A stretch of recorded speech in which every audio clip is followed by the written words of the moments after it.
Good morning and welcome to the Marin Economic Briefing. My name is Mike Blakely and I'm the CEO of the Marin Economic Forum. We are a nonprofit public benefit organization based here in Marin County that provides research and advisory to residents and policymakers on issues that affect the Marin economy.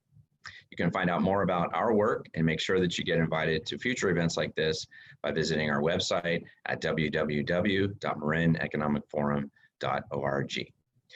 Welcome to the first economic briefing of 2021. Obviously, we are in a very different political climate. And so a result of that, in addition to the economic data that we like to present, and particularly the data in our Marin Recovery Data Tool, we're going to talk a little bit about some of the programs and policies that have been proposed by the Biden administration and how those may affect our businesses and residents here in Marin County. With me, as always, is our MEF Chief Economist, Dr. Rob Eiler, who will take us through the data at the national, state, and local level and tell us what's happening out there.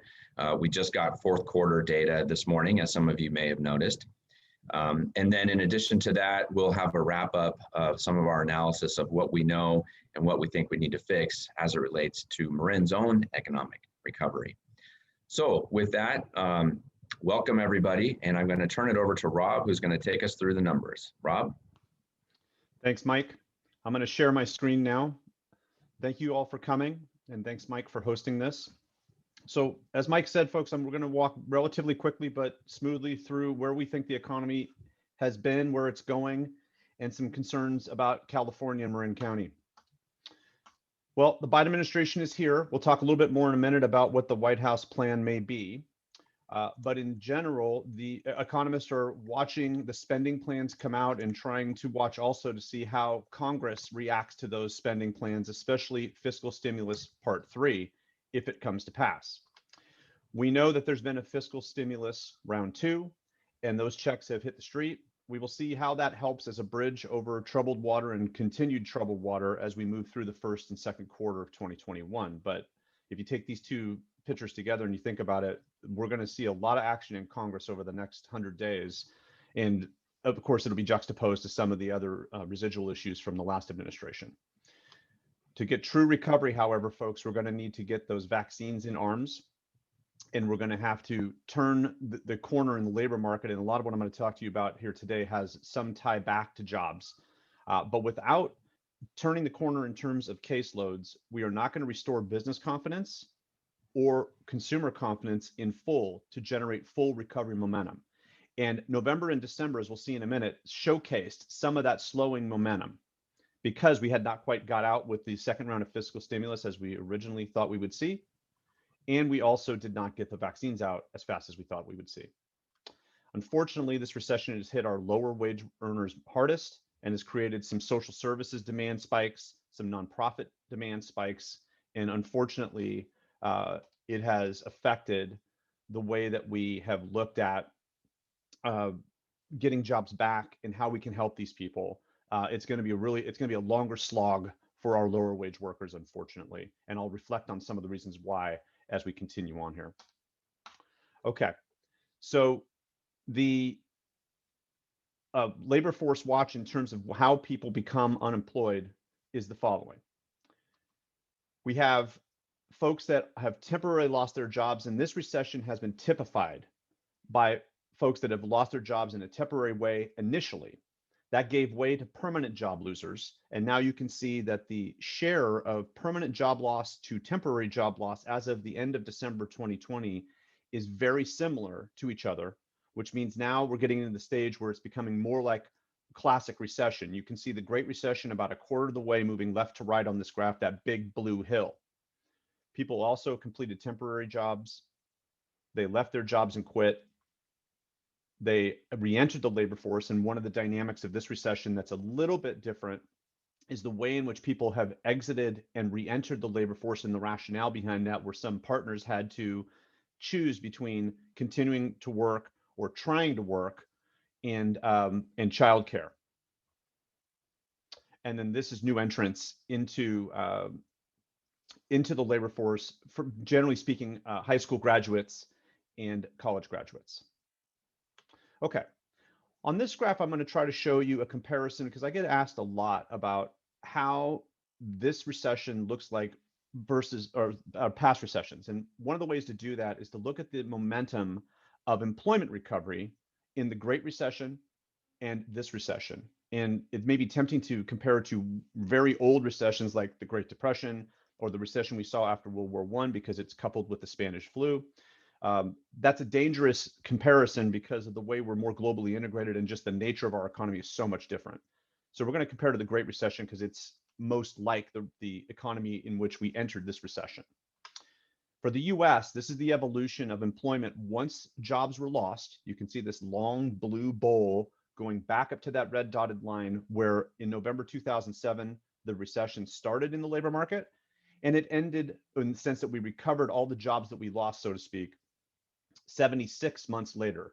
That's a long recovery period. Well, here is the COVID-19 recovery period as of the end of December. You can see there was a sharp decline, followed by what looked like to be a pretty good recovery or pretty decent recovery momentum, and then up and curling over as momentum slowed down. So the lack of fiscal stimulus, the lack of getting the vaccines in arms and out there and restoring business and consumer confidence around the caseloads that would lead to social restrictions, it slowed down hiring. So we need to get that black line up to the red dotted line as soon as possible.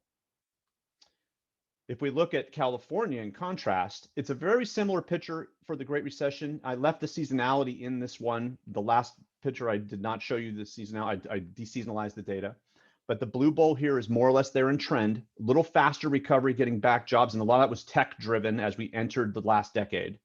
But this is the COVID-19 recession and recovery for California, very similar to the national level, sharp cut, a little bit of a stalled beginning and then up pretty good and then a little curl at the end. We again need to get this black line toward the red line.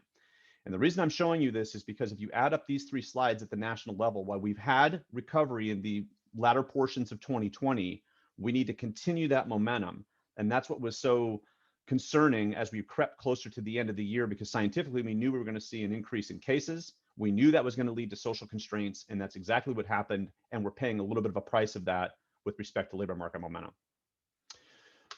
Well, let's break down a little bit about what the Biden White House is considering with respect to economic policy that it would like to drive through fiscal policy. One is they definitely want to see another round of fiscal stimulus. So we will see how that works, and that'll probably be on the front burner for Congress when they start talking about what to do next. The Biden White House wants to try to provide more generalized health insurance coverage, in a sense, expand the foundations of Obamacare over this decade. They're looking to increase the top tax rate, both for individuals and corporations, in a sense, kind of reversing the jobs and tax cuts that were there in the so-called Tax and Jobs Cut Act of 2017 under the Trump administration. We will see how that goes. A lot of it is in the minds of the Biden administration, fiscal prudence. For a lot of congressional leaders, it's going to be a consideration around votes and whether or not we need tax increases if the economy has not fully recovered. There's a lot of discussion about what to do about student loan debt and also potentially making college free for specific socioeconomic groups. And right now it's talked about to be under $125,000 a year in terms of income.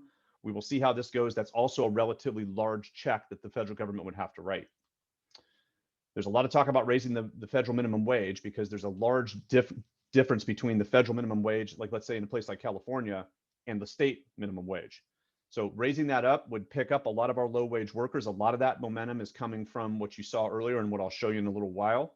But the key here is this is also a relatively large change to the annual budget for the federal government. And we'll see again, congressional leaders think that that's worth the investment. Another place the Biden administration wants to see investment is one in so-called Buy American policies, which includes subsidies to provide more manufacturing in the United States for an array of goods, and also thinking about investments in clean energy. And so those are the sort of big tasks that are up there for the Biden White House. But the big caveat in all these is these are all hypotheticals. They have to get them through Congress to see these things play out in full. There's been a flurry of executive orders that have led to some spending, but Congress is going to ultimately make the decision here. Okay, now let's talk about the California economy and also Marin, where California acts as further context. Here are the latest data on the labor market, where we see that the unemployment rate in Marin County is 5.5%. California is 8.8%. These are not seasonally adjusted because there's so much movement in the data. I didn't feel it was prudent to provide seasonally adjusted data here. But the bottom line is that you can see there the work or the labor force is one of the key things we're watching, because the labor force contraction in places like Marin County, but also California overall, is a mix of retired workers, folks that have elected to leave the labor force, as I suggested before, because of childcare needs maybe, but maybe migrating out of places like Marin County to other places where they're no longer counted in Marin County, but were 1 year ago. So those numbers, besides the unemployment rate, are looking back to December 2019 and comparing the change over that last year. Generally speaking, Marin County has recovered at a faster speed in terms of its residents than the state on average, which is classic and historically true. Let's do the same comparison we showed earlier for the US and California for Marin County. Same deal. We want to look at the Great Recession starting in November 2007 and compare it to what we've seen over the last 12 months in terms of the initial COVID-19 recession and the beginnings of labor market recovery. Here's the movement of Marin County's total employment level over the time in which it finally caught back up to and sustained the level it was at November 2007. It took about 36 months or 3 years. By the end of 2010, Marin County residents were basically back working at the same volume that they were before the Great Recession began, and not a whole lot of change overall. Marin County, even though there were some very tough months, in aggregate, moved through the recession relatively well. This is COVID-19 in comparison. So really steep cuts, followed by very strong recovery until the last couple months, following almost the exact same pattern for the time being as California overall. Just like everything else we said thus far on the graph like the black line needs to migrate up toward the red dotted line to have true economic recovery in the labor market. Okay. When we do these, we usually show something about what at least should be forward-looking in the labor market, and we look at continued claims for unemployment insurance to do that. So this is the total number of weeks, but I've put this as an index starting in January 2019 because of the different sizes of the comparison areas I'm about to show you. But here's the evolution of the total amount of people receiving unemployment insurance in Napa County, Marin County, which I've put in black to really bold against all these regional comparisons, San Francisco, Solano County, Mendocino County, to give you a sense of more rural California that's relatively proximate to Marin, Sonoma County, California, and then there's the US. So the US has had much better trajectory in terms of getting people on and off unemployment, and you should read this graph as the net flow of people on and off unemployment insurance. When they go on, it spikes. As they come off, as people slowly come on, but it's a little faster coming off, these numbers want to slide back down towards zero. So we need these numbers to continue to slide towards zero to really pump up that black line we saw on the last slide, to move it up toward the red dotted line and really see labor market recovery. The longer people linger on unemployment insurance, especially if the current boosts and elongation of the benefits fade, which we assume they will, we're going to need people to get back to work. So this at least portends of people still being out of work and what kind of trouble still brews in the labor market.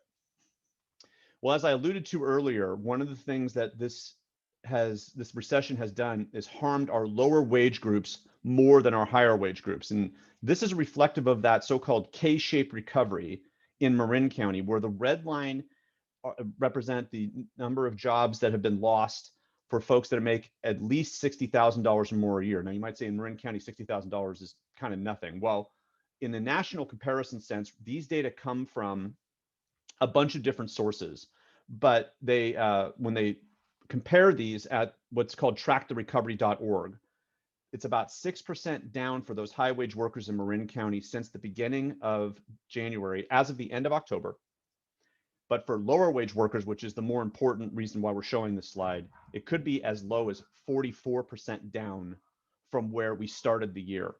Now, the typical Marinite who lives in Marin, and that's reflected here, it makes a relatively high wage, but there are low wage workers. So the loss of those jobs is a critical issue in terms of thinking about social services demand, in terms of thinking about nonprofit demand. And we need all three of these lines, where the middle green line is so-called middle wage workers, to curl back up. The low wage worker here is $27,000 a year or less. So it is intriguing to see this change and how fast it's gone down. The other caveat here is this is about 2.5 months old, which is hard for me to say as an economist because we shouldn't be sweating 2.5-month-old data. But the movement of these data are so fast that we need to think about that as a small caveat here. However, we need to watch these data. We need to pick up our lower wage workers. And really what we need is full labor market recovery. Another piece of controversy is around small business. And so that same tracker, the so-called opportunity tracker, is moving or looking at the movement of small businesses being open or closed starting in January 2020 and looking at the percentage change to certain dates. Now, these dates are through December 31, where the last graph was through the end of October. This is through the end of December. Notice there's a couple of spikes along the way where a bunch of businesses tried to reopen and then they supposedly closed again, but there's a few caveats here. These data make headline news when they change and show, because they show such deep cuts in so-called small businesses. And the definition of small business here is, for national comparison purposes, 500 workers or less. For Marin County, you're really talking about 20 to 25 workers or less for the bulk of the so-called small businesses and really the self-owned businesses as well. 38% down from the beginning of last year, with some movement in between. But the key is we don't know whether these are permanent or temporary closures. That's a big issue in terms of thinking about how do I focus economic development assets towards helping if I don't know if businesses are temporarily closed because of social constraints or are permanently closed and would be open if they had a few extra resources to remain open. And that's why the programs of PPP and now in a second round of PPP lending, IEDL, other loans that are coming out and other programs that are coming out to help small businesses just kind of remain open or pay for some of their expenses. A critical factor there is, what investment do we want to make that looks like it's going to be medium to long term?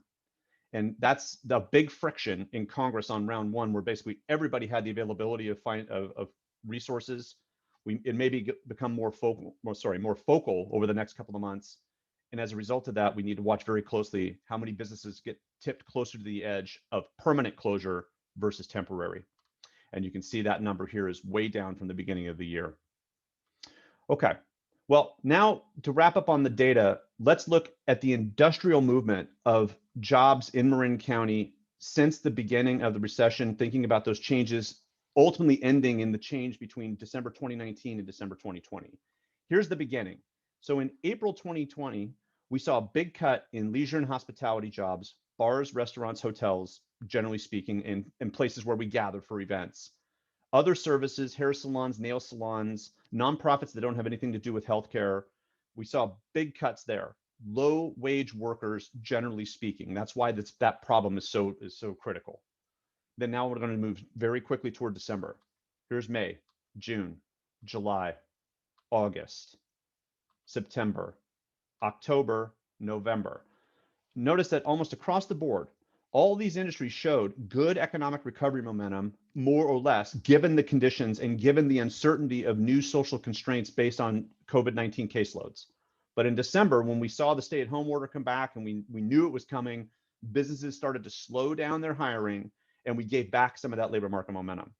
How you read these numbers, as of December 2020, looking back 1 year, 22% of folks who had a job in leisure and hospitality, bars, restaurants, hotels, were out of a job in that industry as of the end of December, and about 1 in 5 in that other services category.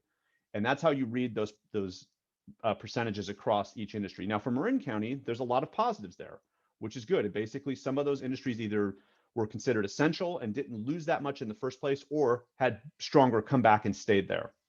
But it's in these types of data that we can focus both economic development and workforce dollars. So I'm going to hand it back over to Mike to wrap up, but that's basically the state of affairs. As Mike said, we got Q4 data this morning about GDP. It was at 4% positive growth for the fourth quarter on a so-called seasonally adjusted annualized rate. But we basically expected that, so it's not super newsworthy. It's just positive and shows that there was at least some continued momentum in the fourth quarter. So Mike, take it away. Rob, thank you very much. And I want to pick up on just a couple of points that you mentioned. Before I do that, just for the good of the group, these briefings are always recorded. And if you registered for this event, then you will be sent probably later today a link to the recording of this event, as well as the slides that we are presenting here. We also post these on our website shortly after. And also, if you do have questions, please put them in the chat box. Rob will try to take a look at those while I share some comments with everybody based on that. So Rob, let me pick up on one of the first things that you mentioned when you talked about the length of time for recovery. And you said that in the Great Recession, it took about 36 months for Marin County to recover. So for those that are interested, and this is an important topic, how long it takes, because in December, the Public Policy Institute of California came out with a very important report, which was basically looking from a historical perspective and from an income perspective of how different groups around the Bay Area and actually California recovered from the Great Recession. And as you would imagine, those at the lower income level took much longer, in fact, almost double amount of time to achieve recovery from the Great Recession. Now, this recession is a little bit different. We've noted before this notion of the K-shaped recovery. Obviously, there are some groups in Marin County that have not been affected by this from an economic perspective. But once again, our low-income workers have definitely been affected. And so this time of recovery, while Rob cited 36 months for the last one, we know that it's going to be varied and probably depending on income levels here in Marin County. And that's something that we need to keep a watch on. The second point I wanted to make was that in addition to what the Biden administration has proposed at the national level, some of you may have noticed a couple of weeks ago, Governor Newsom came out with a very ambitious set of proposals for economic recovery, ranging on everything from workforce to doubling the current California Relief Grant Fund. And so there is perhaps good news coming from the state level as well in terms of relief programs, especially for businesses. So now what we like to do to try to wrap up here is to talk about what do we know in terms of the data and other evidence, and what do we think that we have to fix? And so we always try to look at this through three buckets here: workforce, business sectors, and CRE, and restoring and growing the economy. So Rob talked very directly about the impacts on our lower wage and lower income residents here. Now, the good news of this is we did see through some of the data that Rob showed, and we've also seen as we look across the country, that once businesses get to reopen, that business activity does tend to snap back. All of us know that there's pent-up demand for certain categories of things like restaurants and other personal services. And so the good news there is that as the county reopens, as the state reopens, and these businesses are allowed to continue operations, there's going to be high demand on their services and thus staff. Now, we already saw a little bit in October when things were reopening that restaurants that were already challenged to hire before the pandemic were already starting to experience that again. And so we're confident in some ways that some of these jobs at the lower wage and lower skill level are going to come back really quick.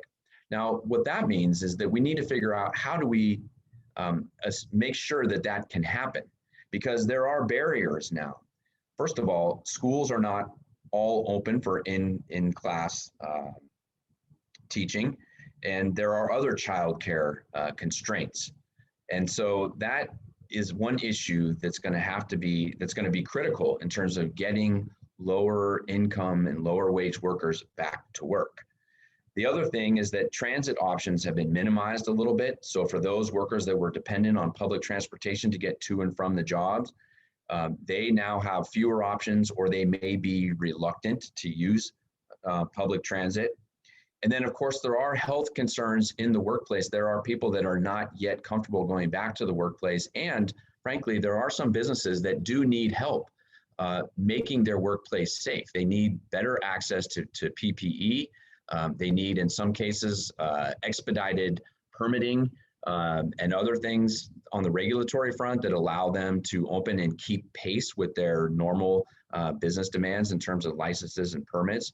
And we know that jurisdictions in Marin County are working hard to be a good partner to businesses to make sure that some of those regulatory burdens are eased. But the bottom line is that the demand will be there. How do we ensure that those workers can get back in a quick manner? In terms of business sectors, and particularly commercial real estate, I know we have some commercial real estate professionals that participate. So if there's anything that we say that's wrong, please correct us in the chat box. But as it relates to Marin County, and very specifically with this sort of Class A office space, we have not seen evidence of high vacancies, nor have we seen evidence of prices dropping significantly like we have seen in other metro areas, especially in San Francisco and Oakland. But what we are noticing is an uptick in vacancies from the retail storefronts. And all of you can see this as you walk through the downtowns and your local business districts. And so it does raise the question of what, if anything, needs to happen with that type of retail space. Does it need to be reimagined? Some jurisdictions have specific rules in terms of who can locate those or what types of businesses can locate those. Do those need to be reconsidered? I saw a great example from Chicago not long ago where they're actually, the city's helping these retail spaces be reimagined as small office spaces. And so it just means that there may have to be some creativity as we look to try to fill those spaces. Or we've also seen in a very positive way that there are new businesses opening and new businesses that do serve retail and personal services. But anyway, that's something that we're looking at. And then finally, restoring and growing the economy. I want to stress that there are a lot of business relief programs available right now. In fact, there are 6 at least that are available to Marin County businesses, whether that be the second round of PPP loans, whether that be loans made available through community development financial institutions, which target lower income or more vulnerable, that's a technical term, more vulnerable business owners here with preferred lending rates. Some of you may have seen that the county has made an agreement with the CDFI called the Mission Economic Development Association, which will be administering a fund of loans and grants valued at $900,000 made available to businesses in San Rafael and Novato. At the state level, we've seen 2 different large-scale programs, one of them called the California Rebuilding Fund, which provides low-interest loans to businesses. And then, as I mentioned, there's the California Relief Grant Program, which right now is funded at $500 million, but Governor Newsom's recent proposal was to double that to over $1 billion. And that doesn't even account for other federal relief that might be coming as part of the stimulus that Rob mentioned. So the good news is there are programs out there. Of course, they're highly competitive. Businesses are fighting vigorously for these dollars. But we do have a good network of organizations here in Marin, including Chambers of Commerce, the Marin Small Business Development Center. And then I encourage people also to look at the Marin Recovers website that the county hosts, which also has information on these programs. And so making sure that businesses can access these programs is critical and will be a very important part to our economic recovery. Rob, I'm going to ask you if there are any questions in the chat box that you wanted to address with the remaining minutes we have left. Thanks, Mike. We do have a question from Renee about the residential employment rate that was on one of the slides. And was that from a separate Marin County survey or something else? That actually comes from the California EDD. They provide those data on a monthly basis. And it basically is a reflection of how those that live in Marin County have either remained in their job or have remained in the labor force and potentially lost their job. So sort of classic Econ 101, the labor force is made up of those folks that are unemployed and actively seeking work. And in theory, that's how we count the unemployed. And as one of your questions before in the chat, Renee, suggested that it's an imperfect measure. But then the difference between the people that, or the sum of the parts of the folks that are employed, which we count relatively well based on how payroll taxes are assessed, and the unemployed based on how we count people who are on unemployment insurance and believe that they're actively seeking work, turns into the total labor force. So that percentage right now in Marin County is just about 94% employed.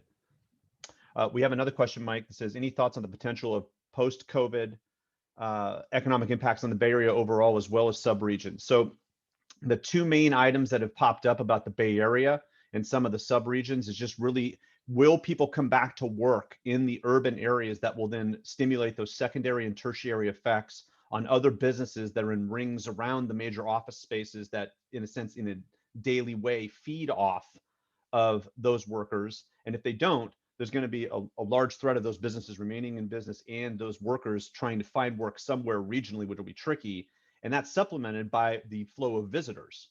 So we need people traveling, and we need to figure out whether our larger corporations, especially in the South Bay, along the peninsula, and in the core Bay Area, thinking of San Francisco as sort of the centerpiece of that, getting back to work in the office. And there's a lot of rumblings that the hand waving that we saw early in this crisis might stick for a while, and people will not necessarily have to come back. But those two factors are critical. Will folks come back to work in the core urban areas, and will we get visitors moving at a relatively similar volume as pre-COVID or not soon? Because if we don't, then it's the revenue that supports those businesses is going to go away. We have a question here that, oh, I'm sorry, that's more, Monica, we'll get back to you with that list, no sweat. That's not necessarily a question, that's more specific. Yeah, there was a question of if we could provide information on all of those specific relief programs. We'll be happy to put that in the email that we send to all the participants with the link to the video recording of this. Now, I wanted to, before we leave, share some exciting news, and that is that the Marin Economic Forum will once again be hosting Forecasting the Future. This is our annual event where Dr. Eiler presents a forecast, and we have a host of presentations lined up from other community leaders and elected officials. This is going to happen on March 3rd, and as is the norm these days, it will be live streamed. We will be sending some information about this event also later in the email with the link to the video. But we're very excited to be able to host it once again this year, even though it will be in a different format. But the content will be outstanding as usual nonetheless. So with that, we are in the end of our time. I want to thank everybody for attending. Again, the numbers continue to go up in terms of registrations and participants. We're very grateful for that. Thank you for sharing the word about these briefings to your colleagues and friends. We want to continue to make them available and accessible.